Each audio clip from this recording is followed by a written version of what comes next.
جیسا کہ قرآن پاک میں بھی ارشاد باری تعالیٰ ہے وَاعْبُدُوا اللَّهَ وَلَا تُشْرِكُوا بِهِ شَيْئًا، ترجمہ، اور اللہ ہی کی عبادت کرو اور اس کے ساتھ کسی کو شریک نہ بناؤ۔ اللہ تعالیٰ سے ہر حال میں مدد مانگی جائے، اس کے سوا کسی کا ڈر یا خوف انسان کے دل میں نہ ہونا چاہیے، اس کے احکام کو اس کی مرضی کے مطابق پورا کیا جائے۔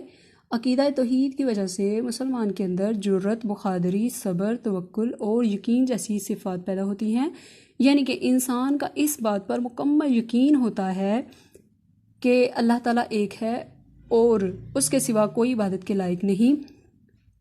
وہ اللہ تعالیٰ کے سوا اس کو کسی چیز کا ڈر نہیں رہتا، کسی چیز کا خوف نہیں رہتا۔ وہ ہر مشکل میں، ہر مصیبت میں صبر سے اور بہادری سے کام لیتا ہے۔ عقیدہ توحید کے ماننے والوں میں اتحاد، مساوات اور اخوت جیسی خوبیاں بھی پیدا ہوتی ہیں۔ چلیں جی، اس کے ساتھ ہی آپ کا اسلامیات کا لیسن آج کا کمپلیٹ ہوا۔ آپ بھی ایک دو دفعہ خود ریڈنگ کریں، ٹھیک ہے؟ جب ایک دو دفعہ ریڈنگ آپ کر لیں گے تو آپ کو ایکسرسائز سالو کرنے میں کوئی مشکل پیش نہیں آئے گی۔ آپ سب بچے بھی ایکسرسائز سالو کرنے کی خود سے کوشش کریں، ٹھیک ہے؟ باقی ہم کل انشاءاللہ تعالیٰ ایکسرسائز بھی سالو کریں گے، ساتھ میں مشقی سوالات کے جوابات بھی کریں گے۔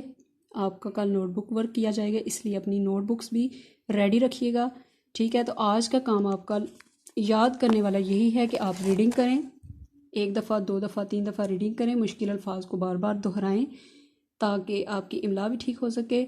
اور خاص کر یہ جو ارشادات باری تعالیٰ دیے گئے ہیں لیسن میں، ان کو یاد کرنا ہے ترجمے کے ساتھ، ٹھیک ہے؟